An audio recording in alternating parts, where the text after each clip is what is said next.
Wonderful. Okay, now I just started the recording. I don't know if it takes a second to get started, and because I haven't gotten the message yet. Has everyone else got the message that the recording started? Yes. Okay, I just wanted to make sure. Yeah. Because on my Yeah. end. No, that's good. Still want to run the Now, whole thing and actually- then forgot to record. I do have one question. I'm going to have to leave here, Right. or should I stay host and just, yeah, I'm going to have to Well- leave here. So can I make you host? Yes, but the way it is as you leave, I'll ask if you want someone else to be co-host or host, and then you put me down as that. Okay, but the recording will go and you'll be able to stop that. Yes. Okay. Yeah. Okay. I just want to make sure. This is my first doing multiple Zoom things at the Okay. same time, so I don't want to cut anybody off. Okay. No problem. And then I think, are on a pretty tight schedule, so we may be running a minute or two behind, but we're doing the 12-minute for the talk and the 3-minute questions, and then right on to the next. Okay. Mhm. All right, and Gora's here too. Great. Great. So, are you handling this, or do you want me to take over? Who are you talking to? Yeah. Who's handling this? I'm happy David to. is going to be the host. Christine, go ahead Okay. and make David host. I will then switch to the other room. Well, hold on. Let me ask a question because we have this spatial chat from 8:30 to 9. Is that Right. happening? Yes. Yes, Okay. it is. So those who may want to go there will go there So David, you can make you can make me host here if you want to go to spatial chat. and come Yeah, back. I mean, No. Christine can make you host, so I'll go to spatial yeah. chat. Okay. David, you're the host now, so you need to make me Sorry. host. I switched right. it over as you. Okay. Okay. So let me let's see if I can do this. In the participation window, just hover over me and Yeah. make me host. Gotcha. I'm still in room A. I'm going to be in A and B right now. Okay, so I made you host, Mr. Brian. Okay. So Right. Christine, you're going to stay in And- this room now? Well, if Gora's here, I will go to A, and then I can make sure Oh, everybody's okay. getting on A. Okay, so Okay, if that's okay, yeah. or I'll hang out here for a little bit, but then I'll switch over at quarter of. Okay, very good. So I'm in A and B right now. So Christine, you're going to become a speaker in A, is that correct? Yes. Okay, very good. And then Gora, which room are you going to be in? This one. Okay, so let me make you. Okay, Sergey's a co-host. Gora, Yeah, he's the first speaker. sure, and I make you a co-host. Who else is your co-speakers? I'll do that. Okay, very That's all. good. So Okay, very good. So I've set you guys up. And then I'm going to go on mute for now, but I'm still in this room. all right, great. All right, great. So thanks, folks, for joining. This is Paper Track 1, Technologies, and also Paper Track 3 on 5G and 6G, IoT, and Tactile. So we have very first paper coming up, 15708-30769. Waterfall, a scalable distributed technology, distributed ledger technology. The speaker would be Sergey Rybniak, and Sergey has 12 minutes for his presentation, recorded presentation, and 3 minutes of Q&A. Let me get the presentation going. In the meantime, Sergey, you want to just go ahead and quickly introduce yourself? And then just set the stage up, and then I'll pull up the presentation.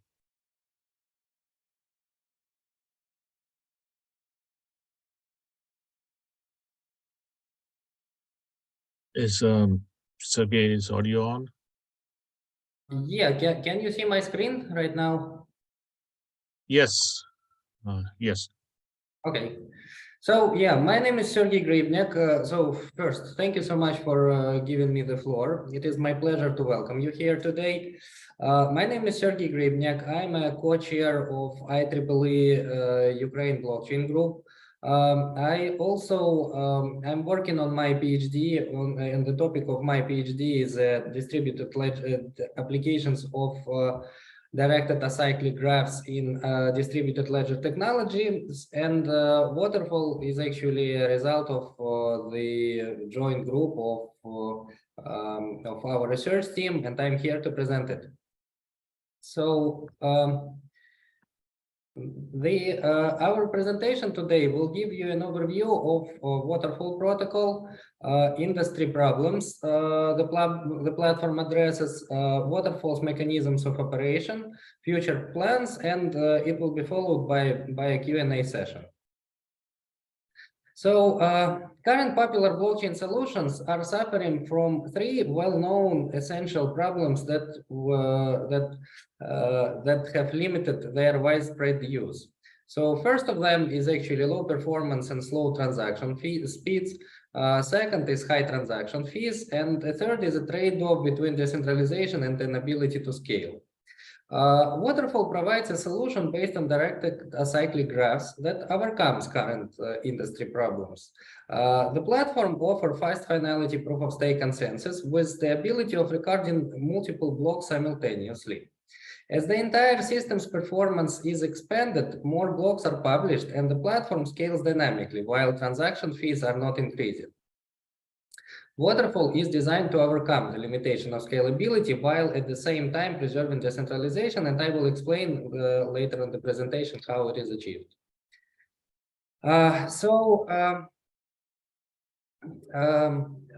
Waterfall consists of, let me try to, yes, let's do this. So Waterfall consists of two functional subsystems implemented within the protocol. So first, it is independent shard networks, which accept transactions, combine them into the blocks, and make a reference DAG. And another one is a coordinating network, which is responsible for DAG linearization, block finalization, and the creation of validators who are creating blocks in a given time slot. Coordinating network functions include unification and management of all shards, synchronization of shards by time, maintenance of validator registry, assignment of worker roles, receipt on the information from shards about spine blocks and voting on them, delivery of consensus information to shards for finalization. Shard network features include retrieval information about error slots and worker roles from the coordinating network, distribution of transactions, creation and distribution of new blocks, storage of the state of the network, transfer the skeleton blocks to the coordinating network, and receipt of instructions from the coordinating network to finalize blocks. This diagram represents the mechanisms of waterfall. Within each time slot, a validator node in the subset has the right to create a single block. The created blocks of transactions form a DAG, and DAG itself represents a partially ordered set. When DAG is getting transformed to the fully ordered set, it is getting topologically sorted and finalized into a stream. The second part, consisting of not yet ordered blocks, forms a spray. The width of the spray is determined by the number of subnets currently working in a shard.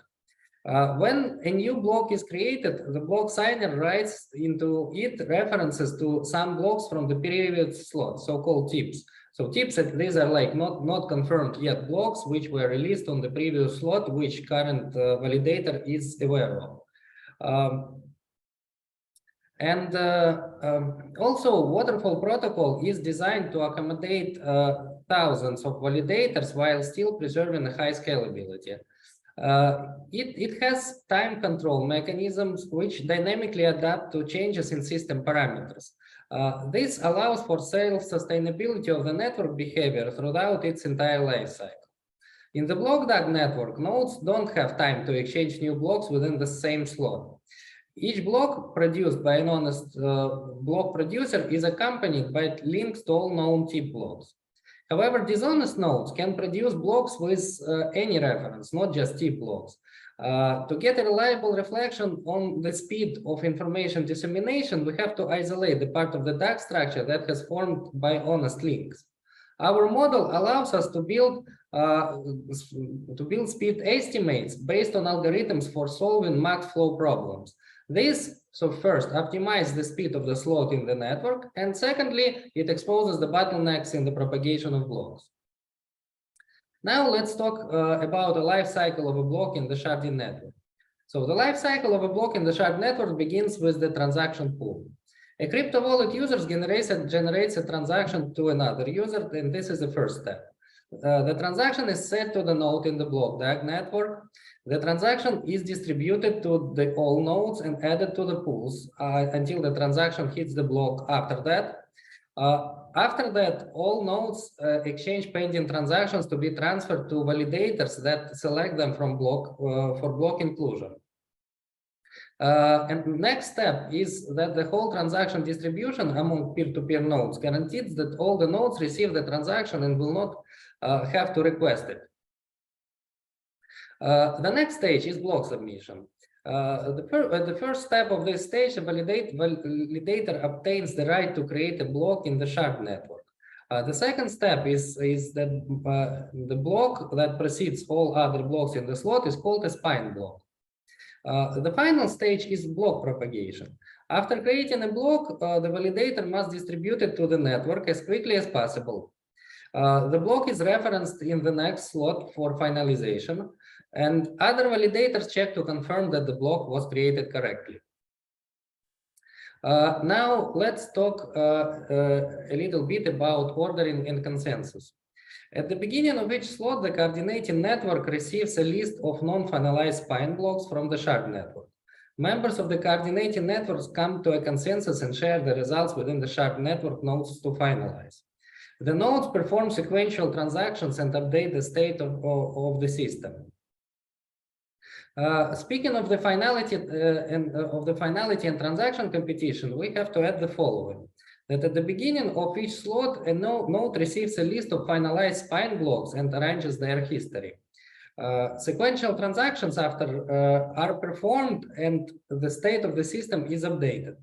The node that creates a block in a given slot is the hash of the last finalized block and the Merkle tree root stack. So at present, the main initial elements of our protocol have been implemented and the load experiments have been conducted. We were using for our tests minimal available AWS servers with 2-core CPU and 2 GB of RAM. So if your cell phones on average have from 4 to 8 core CPU and from 4 to 16 or sometimes even 32 GB of RAM.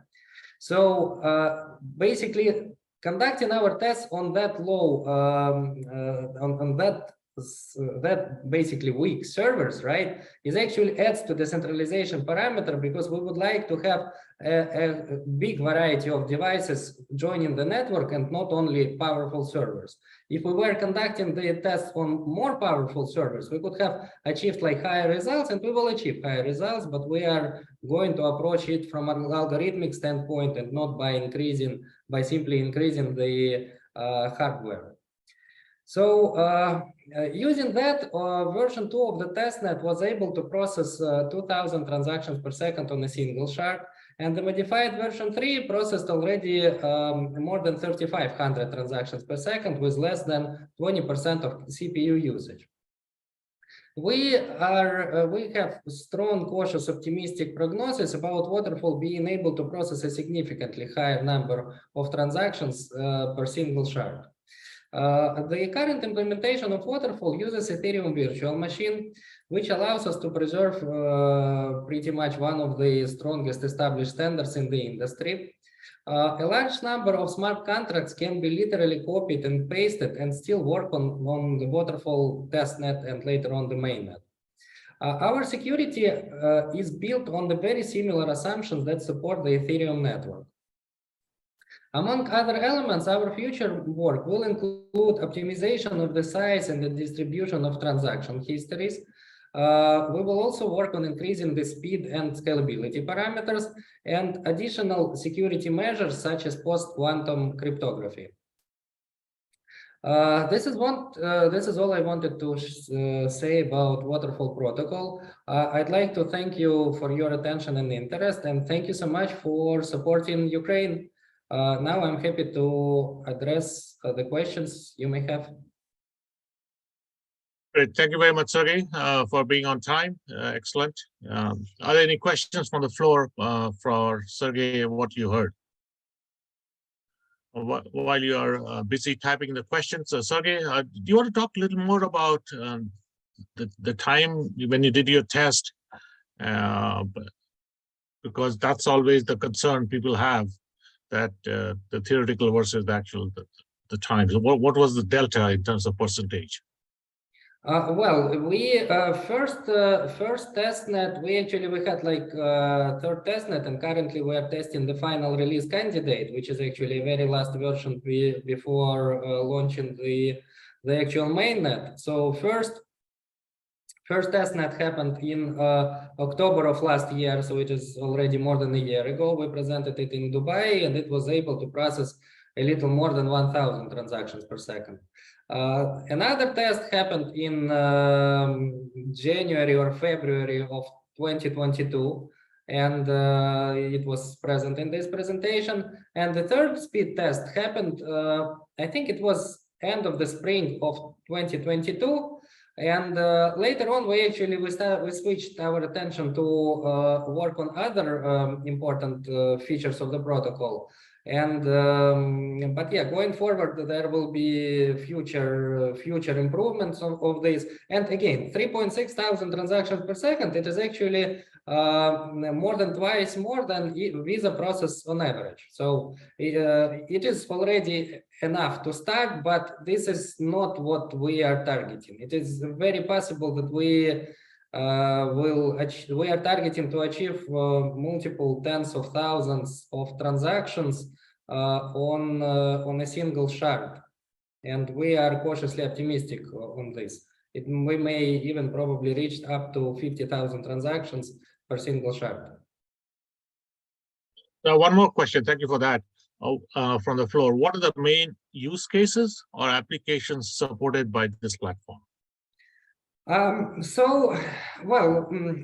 Being a layer 1 and being EVM compatible, we actually can support everything which is possible to build on Ethereum, and we also are able to support something which has limited functionality due to certain speed and cost constraints of Ethereum platform. But for example, any layer 2 protocol, we can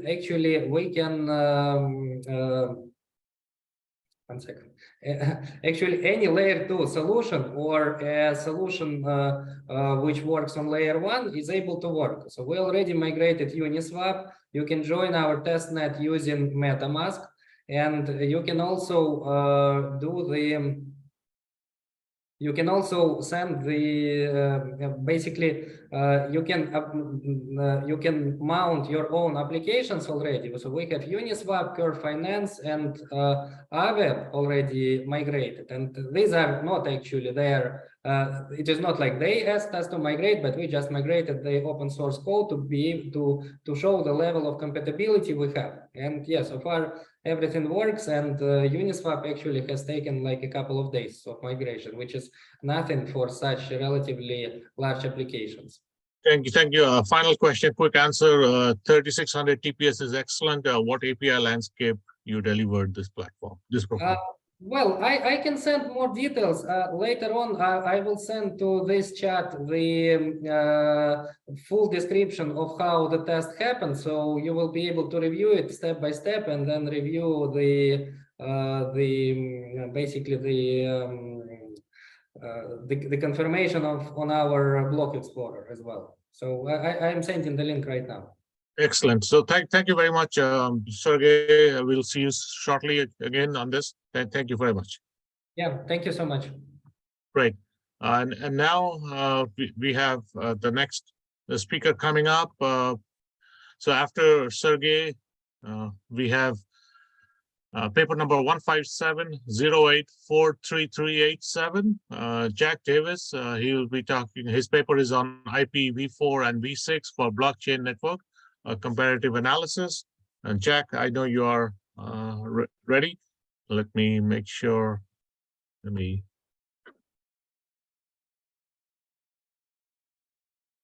Hi there. Can you see my screen there? Not yet. Let me go ahead, put the spotlight on you, and let me remove spotlight from Sergey. So then Jack, we lose Jack.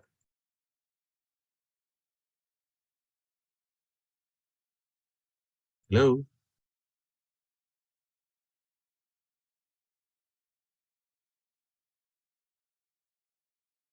Can you all hear me? Hello?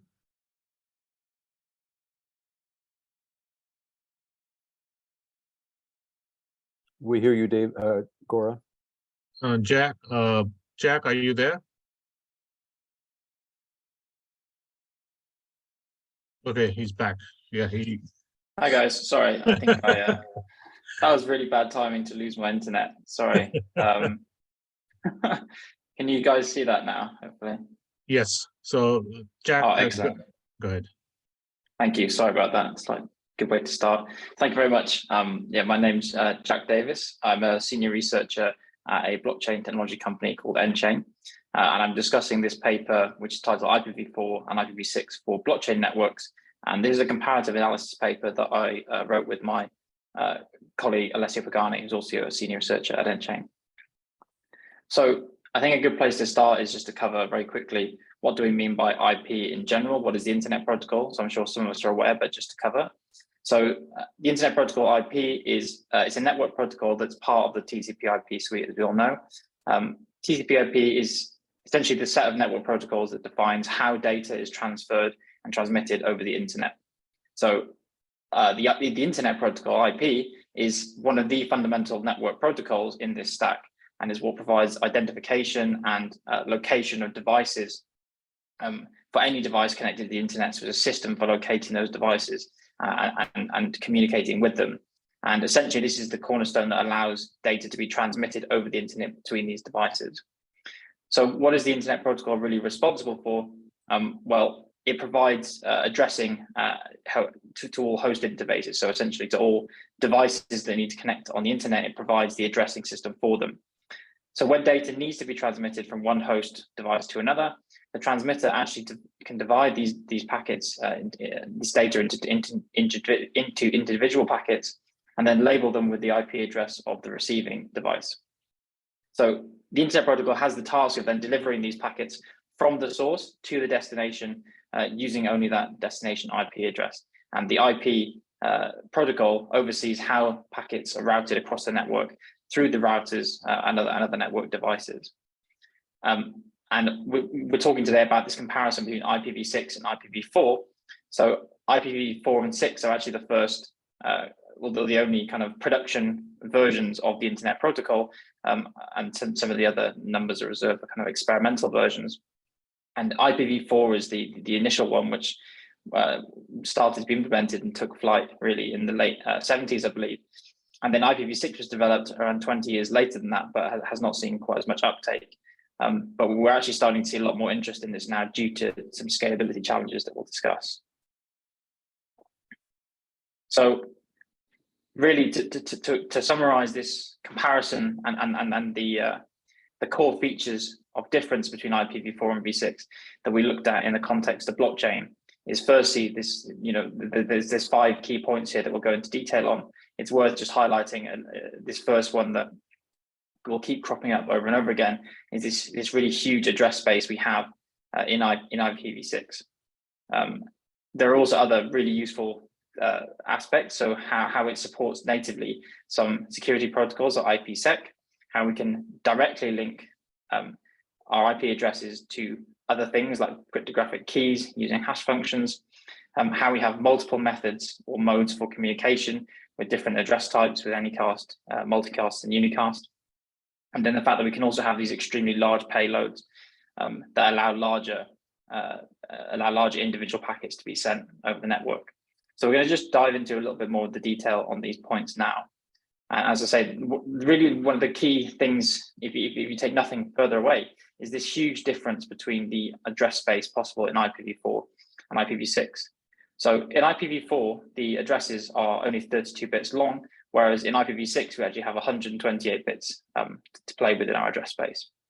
So what this means is the address space is significantly larger in IPv6. In fact, you only have around 4 billion possible addresses in IPv4, whereas that's extended to 3.4, I think, trillion, or 340 trillion possible addresses in IPv6. So obviously this is slightly abstract in terms of numbers. So just to try and put it into some kind of perspective, if we compare this to the number of grains of sand on planet Earth, you know, that number will dwarf the number of IPv4 addresses, and actually 4.3 billion you can compare to the number of people on Earth is not even enough to assign one to every individual. Then somewhere along the scale, we have the number of grains of sand on Earth, and then way off in the distance, we have the number of possible IPv6 addresses. And in fact, there's actually enough IPv6 addresses to assign one to every grain of sand on Earth 4 times 10 to the 19 times over. So that's the kind of scale that we're talking about. It's really exponential. And it might seem like overkill, but actually when we're talking about things like blockchain and IoT, the scale of these applications will actually kind of show why we need this number of addresses possible.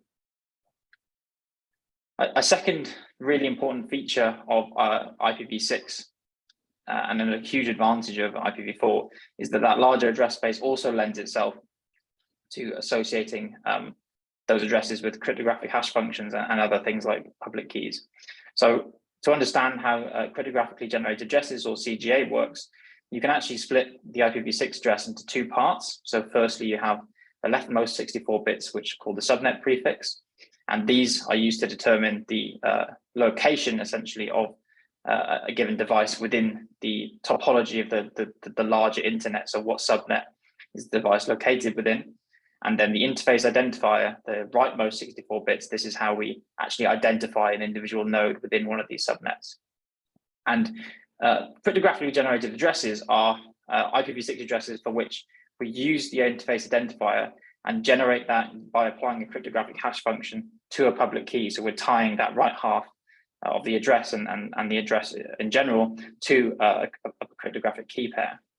So we'll take something like this, the public key of the person who owns this address, and the person who's trying to register this address, rather, will have a public key, or can generate a public key for which only they know the private key. And then what we can do is we can apply a cryptographic hash function on the public key and some additional auxiliary parameters, including the subnet prefix, which is very important. And what we can do is use that to generate the interface identifier. So here, we're actually tying all these parameters, including the subnet prefix, to a given public key and the address. So why is this really important? Well, CGA is actually really useful because it allows for nodes to then generate their own addresses and verify other nodes' addresses in the network without necessarily relying on public key infrastructure to do so, or a certificate authority or any other kind of security infrastructure. They can actually do this independently, so long as they have some trust with one another.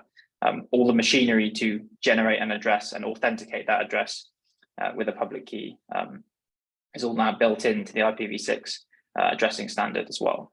So the binding between this public key and the address can actually just be verified by recomputing the hash of the interface identifier and comparing it with the actual interface identifier of the device you think you're talking to, and then you can ask for a signature for a message from the same device to check you're still communicating with that device. And that's crucial in including the subnet prefix. So that's why we want to link it not only to the public key, but also to the subnet prefix, because that ensures that we can't then impersonate this device on another subnetwork, for example.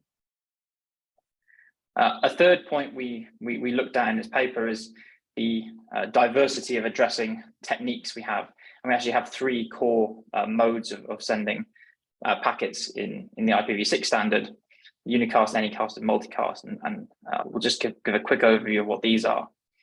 So unicast addresses are really the simplest class of addresses, and this is what we use to send a message, so a set of packets from a source to a destination over the internet.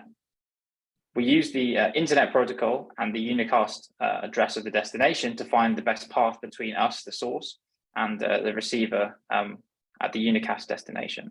So essentially with unicast, we send the message to a single destination in the network, and the internet protocol works out the best way to route that message to them, like so.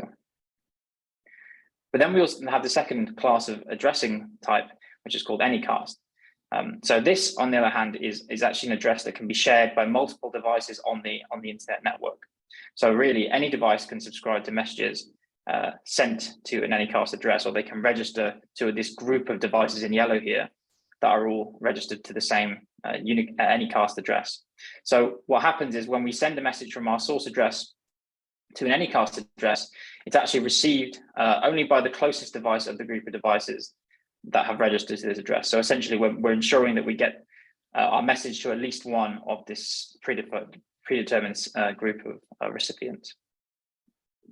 And finally, our third type is a multicast address. So this is quite similar to an anycast address in the sense that multiple nodes in the network will register and subscribe to the same address, so the same multicast address in this case.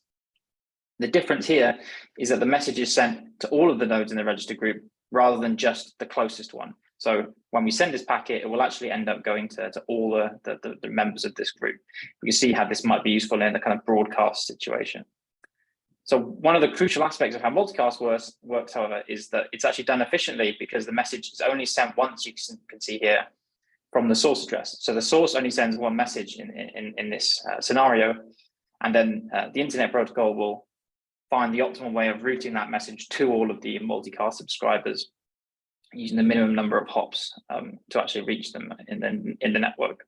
So you can think of this as kind of an efficient way of doing essentially what's a broadcast message. So here we've got three slightly different ways of using IP addresses and using the internet protocol to route messages, which are kind of built, IPv6 has been built with these capabilities in mind. And this is really crucial when we think about blockchain in a moment. So as I say, we've talked so far mostly about IPv6 and its comparison with IPv4. So now we want to kind of show the main conclusions of our paper when we did this comparative analysis and what are the main benefits for blockchain. So to start with, and crucially, I think this is mentioned in the first talk, but scalability is a huge issue for blockchains. There are currently 7 billion people on the planet, or 8 billion, nearly, I think now, if not more. And there will be, more than, I think, 29 billion connected IoT devices by 2025 is the recent projection. So scalability of these kind of networks is a big issue, and that's why we need IPv6. We need to support the assignment of a unique IP address for each user or each user of the blockchain network or each device in an IoT network, and there can be overlaps between the two. And unique addressing of every entity in the system is what can help provide true peer-to-peer communication. So these IPv6 addresses or the IPv6 standard is what can help support peer-to-peer communications or end-to-end communications. Blockchain can then support peer-to-peer exchange of value. So here we've got this concept of end-to-end exchange of information and value being tied into one network potentially. And it's not necessarily just value, as I mentioned, IoT devices. You can imagine using, for example, a scalable blockchain to manage a network of IoT devices via the blockchain, and then using that to coordinate device to device or device to human payments, all of which are end-to-end in this scenario. So we want to maybe send, receive, and notarize information using blockchain and IPv6 as this kind of combination of technologies. The second key advantage is privacy of exchange. So it's a huge issue. You may have heard many horror stories around Bitcoin privacy issues or exchange information hacks. So this is a huge advantage actually of IPv6 for Bitcoin, is that we can generate a new address not only for each person, but for each exchange or each use case. So say we're just talking about my own use of the blockchain, I could generate a new address for every use case to guarantee the privacy of exchange. There's no overlap. And typically you'll hear people in blockchain advertising a wallet address or a given address saying send to this address. But actually that's really bad for privacy, because then people can track what's happening, what activity happens related to that address. So instead, if I used a unique address for each exchange and never reuse those addresses, I'm far increasing my privacy when using the blockchain. And if I pay two different shops, then no one can link the two transactions I've used if I've used the new Bitcoin address each time. Similarly, for connections using different IP addresses for different applications, I could have one IP address for IPv6 address for work and one for my personal WhatsApp messaging, so that you can't link the activities. So you have a natural complementarity between unique use case specific IPv6 addresses and instance specific payments and Bitcoin addresses. So this kind of end-to-end connectivity we're getting is not just good for privacy, but then it's facilitating multiple networks being combined into one. So as I've alluded to, like managing IoT devices over a blockchain, it's really enabling services that require membership of many networks simultaneously and ensuring privacy when we have this kind of overlap of networks. As a third point I've kind of already made, but this idea of end-to-end payments and communication. So the large address space we have in IPv6 is what's enabling our end-to-end connectivity, removing the need for network address translation. So we no longer need these translation servers in between our source and our receiving host. We actually have a true end-to-end connection model. And this end-to-end connectivity means essentially we have more transparency and security in whatever we're doing, transferring information or value and payments. So for blockchain-based services, you can see how end-to-end connectivity is meaning direct peer communication. So enabling true peer-to-peer payments and things like payment channels, which you may have heard of, is where we're using off-chain mechanisms to improve scalability of individual users as well. And going further, we also have things like end-to-end encryption. So IPv6 is very useful because it guarantees security almost, because it natively is supporting IPsec. And that then could be used by extension to authenticate and encrypt packets from the IP layer inwards. So really the huge benefit here for blockchain is that IPv6 allows you end-to-end encryption to increase security and privacy, while IPsec is guaranteeing data integrity and authenticity, confidentiality, and then protection against things like replay attacks. So again, when we're using blockchain for making payments, security is a huge concern, because you want to make sure things don't get stolen or hacked. Key management. So time.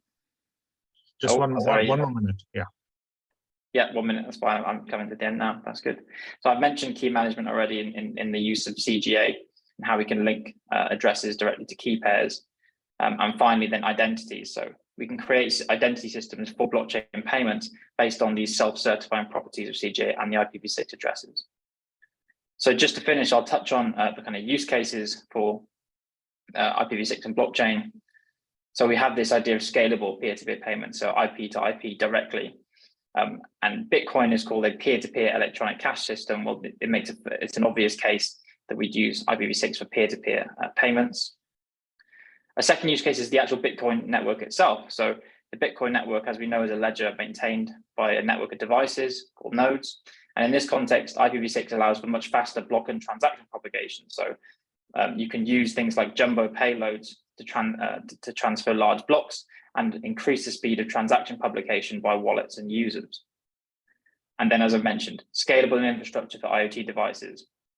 The IPv6 address is allowing for billions of devices to be connected at the same time, and these devices can have predefined identity to create a trusted internet of identities. So just the last thought here, my final slide, to summarize, if we want a scalable infrastructure to exchange both information and value, what we need is a peer-to-peer electronic cash system, which we have thanks to Bitcoin. And then secondly, we need an end-to-end connection protocol, which we have thanks to IPv6. So these are the kind of two key infrastructure components that we need. Yeah, that's all I had to say. So thank you very much for listening. Great. Thank you, Jack, for the excellent presentation. Are there any questions from the floor for Jack?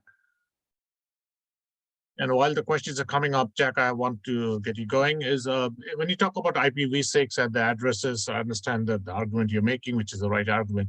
What about the cost? I'm a small app developer, develop some apps, and I'll start paying for these addresses, or how does it work? Yeah, so I think that's a crucial point actually, is that the cost of using, again, we're comparing IPv4 and IPv6. So the cost of IPv4 addresses is going up because of the limitation, whereas IPv6 addresses, they are so numerous that they're actually much, much cheaper to create. And essentially you can self-register them in the ways I've mentioned. So if you're an app developer, you can build on things like CGA to just start generating your own addresses for applications. Great. Thanks for that. Are there any other questions for Jack? If not, I'll thank you, Jack, for the presentation. Wish you success, and that completes your commitment for the paper on the conference. Thank you very much. Excellent. Thanks very much. Thank you. Great. And we now move to our next presentation. We have Sergey back, I believe. Let me go ahead and bring Sergey back on the track. And now we will be talking about, let me cue this up, paper number 157084683, subnetworks in block DAG. With that, Sergey, you need no introduction. You can take it from here and maybe get us back a few minutes. Yeah, thank you, Gorat. This work of our group called subnetworks in a block DAG, and this is generally speaking a pretty innovative approach because particular such applications have not been found by our group anywhere. So in my presentation, I will focus on the following major issues. We will start from the introduction, then we will go through the results we achieved during the research, and then we will share the conclusions we arrived at the end of the presentation.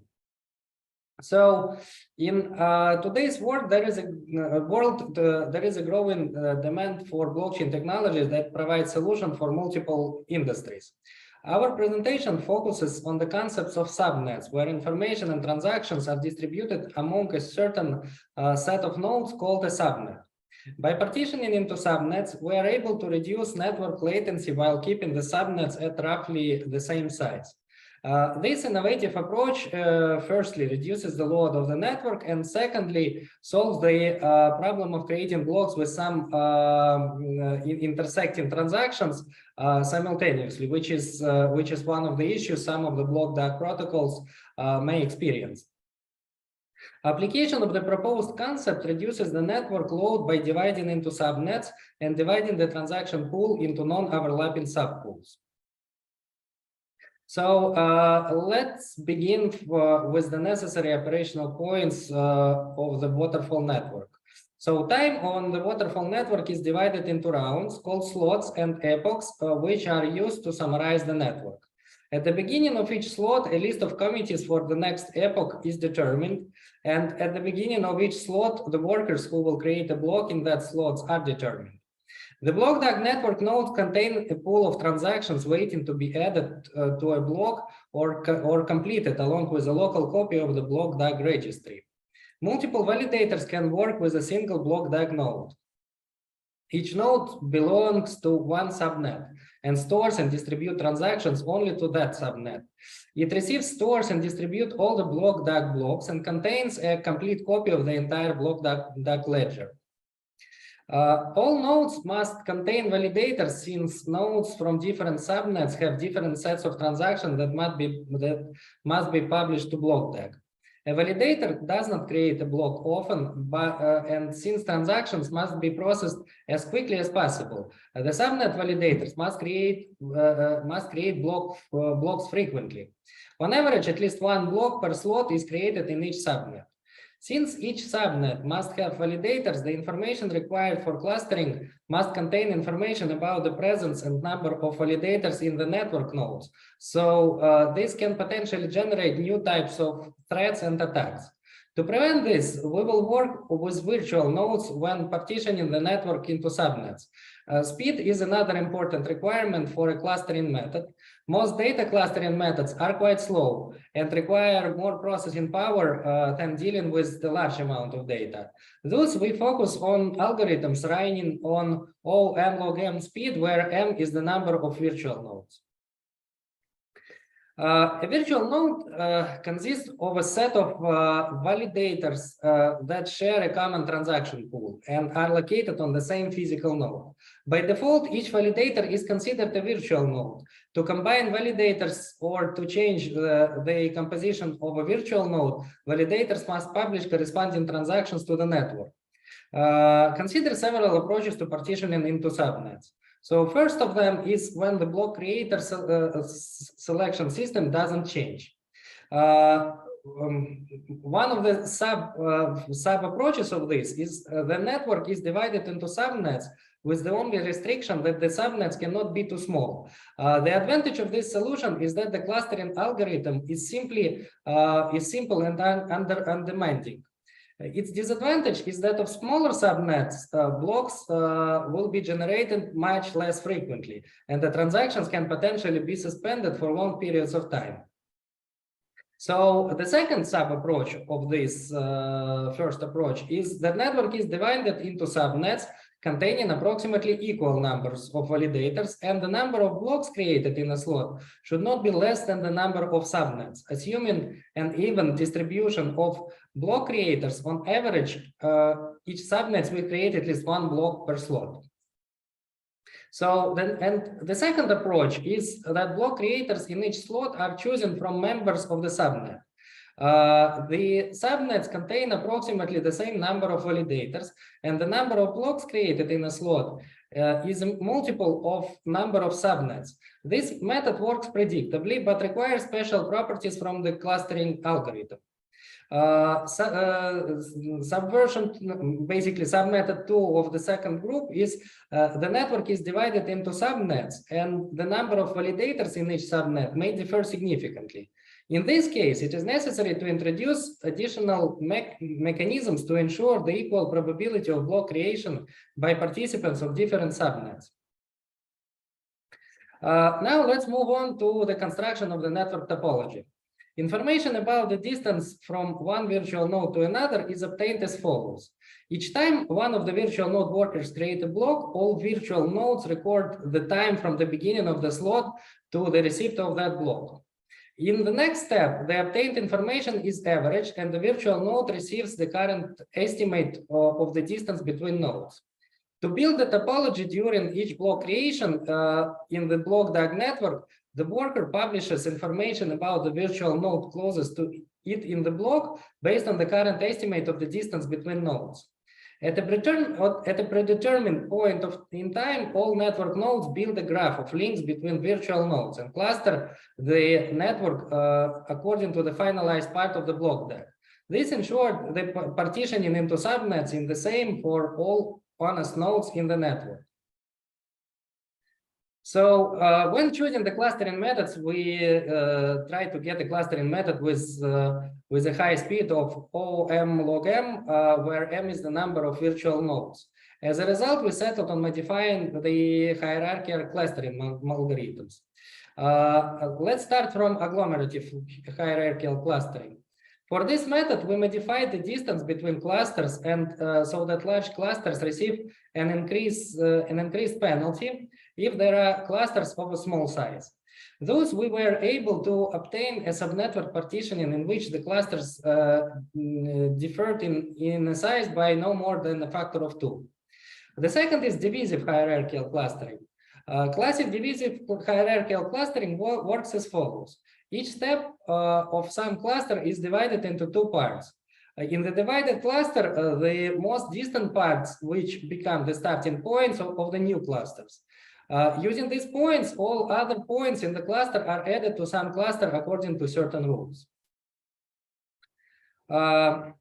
We consider the following method for finding 2 vertices for the second step. First of them is find most distant vertices in a weighted graph. The second is find the most distant vertices in an unweighted graph. The third one is find some distant vertices in a weighted graph. And the second one is find some distant vertices in an unweighted graph. In the third step, we use the following approaches to determine the vertices that are added to the cluster. Traverse vertices by breadth-first search. It is also known as wave method, as if the graph were unweighted, using the edge weights only to determine the order of passing neighbors of the next vertex. We propose the nearest neighbors first. Another approach is actually to traverse vertices by Dijkstra algorithm in a weighted graph, passing first the nearest vertices in the terms of distance from the base vertex. And the third approach is actually traverse vertices by Prim algorithm, as in construction of minimal spanning tree, passing first the nearest vertices and in the sense of distance from any vertex of the cluster part already built in that moment. So this slide shows a comparison diagram of different clustering methods according to different criteria. For convenience, all clustering methods are ordered from the worst at the top and to the best at the bottom. So this slide shows the result of the best clustering methods. There is a small overlap of clusters due to two factors. The simulated network implemented random delays in the network to approximate the results of the simulation to the real network. Clustering is based not only on distance, but also on the weight of the nodes, number of validators from 1 to 25 inclusive. Because of this, there is a slight displacement of clusters. This slide shows the result of the best agglomerative method and the two top divisive hierarchical methods. This slide shows the result of the same agglomerative clustering algorithm with different criteria by closest and by farthest nodes. In addition to the usual distribution, we conducted a distribution based on different pictures, including the one of Earth's hemispheres. In these distributions, the algorithms proves to be just as good. These results were not included in the paper due to the space constraints, but they became the basis for future research. Thus, we have obtained the following main results. So first, innovative scaling to subnetworks method. Second, it is virtual nodes concept. Third, it is new method for constructing the topology of virtual nodes are proposed. And fourth, fast and simple algorithms for partitioning the network into subnetworks are proposed, and their efficiency is verified by simulation. I would like to thank you for having me. That's all I wanted to say about subnetworks in the block DAG. Thank you for your attention, and thank you for your support of Ukraine. Great. Thank you, Sergey, for another excellent presentation. To start off, first of all, again, any questions, please type on the chat or raise your hand or go ahead and unmute yourself. If not, I can do that. Question from my end, Sergey, is you want to talk a little bit about intrusion, rogue elements coming in the nodes from a cybersecurity perspective? As this is. Basically, yes, when we are separating the shard network, this is, by the way, designed to separate the shard network and increase efficiency and decrease the traffic requirements for single shard networks to operate. So when we are splitting the subnetwork to when we are splitting the shard network to multiple subnets, we have to consider the security requirements for each of these subnets, and they should be large enough to be secure and sustainable for different types of attacks which could be happening there, and also they should be small enough to to maintain the high level of scalability. And this is actually this is what we are achieving, and this will be the results of ongoing research. So we will publish more simulations and more security proofs in the future papers. Great. Thank you, Sergey, for that. Is there any other question from the floor? I'm just checking the chat. If I don't, no, I'm not seeing that. All right, great, Sergey. We'll take a pause here to do a little bit of a set. Thank you, Sergey, for this presentation once again. Thank you. Now, folks, on the agenda, we do have another paper by Sergey, but to give him a break, if Anas, are you ready to switch and go before Sergey comes back again? Yeah, I'm good. Great. So let's welcome Anas 15708-49979. Anas Abunagi. And let me see if I can get you to be on the spotlight.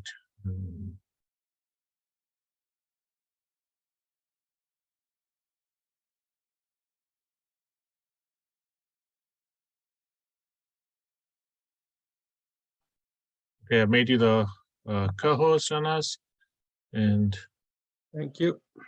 then Sergey, let me get you off the spotlight. There you go. So Anas, go ahead and introduce yourself, number one. Now, number two is, do you want to play your recording? Should I play your recording, or will you? Yeah, I Sure. think if you have a copy available, go ahead Yeah. and play it. Yeah. So So- yes, I'll do that. But meanwhile, do introduce yourself by the time I queue up your recording. Yeah, so my name is Anas Abujnah. I'm a PhD student at the University of Waterloo in Canada.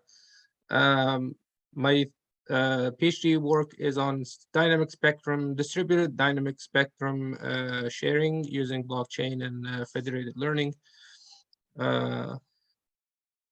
My paper today is on using is a Hyperledger Fabric implementation of a proof of concept for dynamic spectrum sharing using blockchain. All right, great. Anas, thank you very much. And let me go ahead and start his presentation.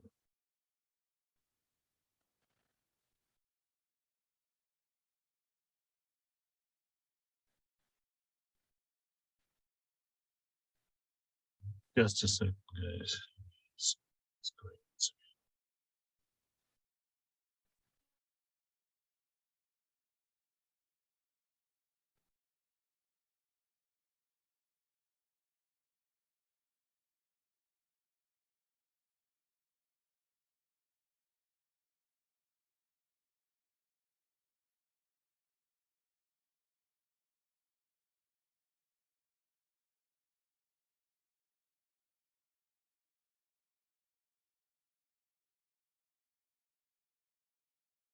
And let me know whether you hear him. Distributed spectrum sharing Did you hear him? Yeah, Anas, good. using Okay. blockchain, a Hyperledger Fabric implementation. The outline of this presentation will first cover the spectrum sharing problem and why we are investigating this issue. We will then discuss the cognitive radio spectrum sharing model and the centralized model. After that, we'll present the case for using blockchain for distributed spectrum sharing and summary for Hyperledger Fabric and the proposed model.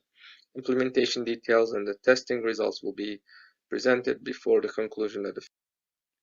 According to a recent report by the UN, almost half of the people globally lack adequate access to basic internet services. Wireless technology is seen as a key enabler to closing the digital divide. However, due to traditional spectrum allocation frameworks, large portions of the wireless spectrum are currently locked for legacy applications, while new and innovative wireless applications are competing for a continuously congested wireless spectrum. Thus, spectrum sharing is seen as a key enabler to unlocking the spectrum and solving the spectrum scarcity problem. Cognitive radio is a promising technology and was seen as a solution for the spectrum scarcity problem by deploying autonomous and dynamic spectrum sharing. However, after more than 20 years, fully dynamic and autonomous spectrum sharing is still not realized. Technical and economical and regulatory challenges still exist for realizing such model. The cognitive radio spectrum sharing model consists of primary users who are the spectrum license holders and secondary users wishing to access the spectrum opportunistically through spectrum sensing and dynamic access. However, due to technical issues such as the hidden node problem, where the secondary cognitive radio cannot detect the primary user signal either due to path loss or obstacles, thus causing some issues with interference with the primary user signal. Regulatory challenges also rely in lack of trust and enforcement of compliance if cognitive radio devices can change transmission parameters independently with no oversight. Economical challenges in the form of lack of incentive for primary users to share their spectrum also contributed to lack of adoption for this spectrum sharing model. Many regulators around the world proposed and implemented a more centralized spectrum sharing model using a centralized database system to control access to the shared spectrum. Such model has been proposed and implemented in the UHF bands for TV white space and the 3.5 gigahertz for CBRS. However, this model still lacks scalability and reliability due to the centralized nature of the spectrum administrator or broker and the requirement for users to trust the third-party spectrum broker. And economically, this model still does not provide incentive for primary users to share their spectrum with secondary users. Blockchain technology has emerged as a potential solution for this problem, and with time and consecutive improvements and development in the blockchain model, starting from the Bitcoin debut in 2008, we've seen the proof of concept for distributed currency with immutable records and verifiable records with cryptographically encrypted transactions on a distributed ledger. The Ethereum blockchain introduced the smart contracts and the ability to execute distributed code with codified binding contracts that will be ideal for spectrum sharing. And lastly, Hyperledger Fabric and permission blockchains introduced the ability to control access to the blockchain and provide additional oversight and authentication and security that is key for highly regulated applications such as spectrum sharing. The Hyperledger Fabric model is a permissioned blockchain model first introduced by IBM and is now developed under the Linux Foundation. It provides a highly modular system with built-in smart contracts written in general purpose languages such as Java or Node.js, with privacy, with the introduction of concept of channels, and no requirements for computationally intensive consensus. Instead, Hyperledger Fabric uses the execute, order, validate model, where each participant in the blockchain network can operate peers that execute the chain code, order it, and validate the transactions before being committed to the blockchain. As such, we proposed and implemented the following blockchain model for spectrum sharing on the Hyperledger fabric. The users that are created on the blockchain network are the regulator for creating and the users and spectrum tokens, a bank or a financial institution that oversee funds creation and assignments on the network, primary users and secondary users who will be trading the spectrum on the ledger. The spectrum is represented as tokens representing spectrum access rights, and currency tokens are exchanged for spectrum tokens on the ledger using a smart contract.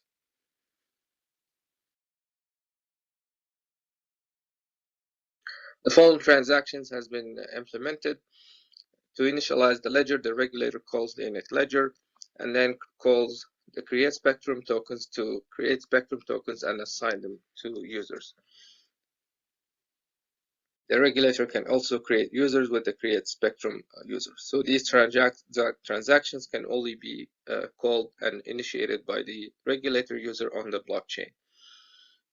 The bank can call an add balance transaction to assign balance to users that they will use to buy and sell spectrum token using two distinct transactions.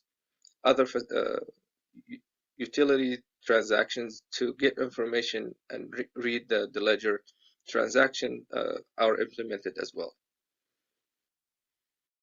The buy spectrum token and sell spectrum token transactions work in tandem. So the spectrum trading process works in two steps. First, the buyer initiates the transaction by invoking a buy spectrum token transaction and indicating the seller ID and the price he was willing to pay for a spectrum token right. This will result in a hold balance deducted from the buyer's wallet and encoded with the seller and buyer keys with a joint key. When the seller is ready to finalize the transaction, it calls the sell spectrum token transaction, and that results in the transferring the token ownership from the seller to the buyer and transfer of funds from the buyer to the seller. The implemented model was tested using a single host deployment and a solo order. For latency, experimentation was run using 10 repeated transactions. Write transaction and were submitted synchronously with confirmed transaction finality. Throughput was also measured using average throughput for over 40 transactions, and the measured token transfer between two users. The data was collected under various levels of parallelism. So to conclude, the blockchain can enable distributed spectrum sharing and management, and permission blockchain using Hyperledger Fabric is an ideal platform to implement such model and satisfy the regulatory requirements for added security and privacy and compliance. For future work, we aim to conduct more testing on decentralized ordering service and test the model on multiple nodes. In addition, game theory can be utilized to analyze the transactions and design